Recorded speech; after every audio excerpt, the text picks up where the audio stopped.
માણસની વાણી જ માણસની મહાનતાના દર્શન કરાવે.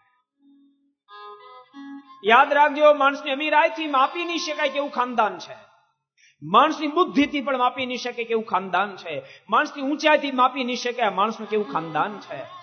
અરે માણસની બુદ્ધિ પ્રતિભાથી પણ માપી નહીં શકાય, માણસના રૂપથી પણ માપી નહીં શકાય કે માણસનું કેવું ખાનદાન છે. અરે કદાચ બ્લડ ટેસ્ટ કરાવે ને તો પણ માપી નહીં શકાય કે માણસનું કેવું ખાનદાન છે. માણસની ખાનદાનીના દર્શન તો બાપેની વાણી કરાવે, એની વાણી કરાવે. પથ્થર મારીને ભગાડી મૂકો ને તોય બાપ કોઈલ કોદી કાગડાની વાણી ન બોલે. મારીને કાઢી મૂકો ને તો મોર કોદી ગધેડાની વાણી ન બોલે. તો વિશ્વમાં જે જન હોય સારો તે શી રીતે શબ્દ કહે ન ઠારો. સજ્જન વ્યક્તિના મોઢામાંથી ખાંડું વચન નીકળે જ કેમ?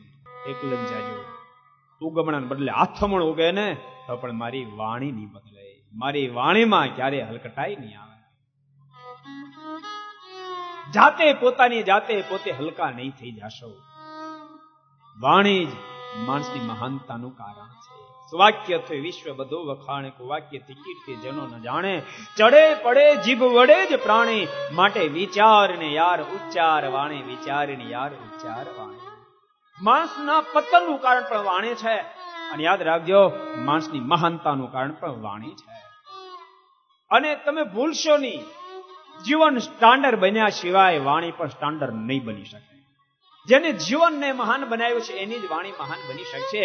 કદાચ વિવેક ખાતર ઘડી બે ઘડી એ મીઠી વાણી બોલી શકશે, સારું સારું બોલી શકશે, પણ જીવન જો નહીં બનાવ્યું હોય ને તો આખી જેમ કાપ ભર્યો હોય, નીચે ખારો પાટો હોય, ઉપર ઉપર તમને મીઠાશ દેખાય પણ ઊંડો ખાડો કરે ને તો અંદરથી ખારાશ જ નીકળે. એમ બાપ જીવન જ્યાં સુધી મીઠું મધુરું ન બને ત્યાં સુધી ત્યારે તો વાણી મીઠી મધુરી બની ન શકે. વાણી દર્શન આપે છે. વાણી જ વ્યક્તિના જીવનનો અરીસો છે.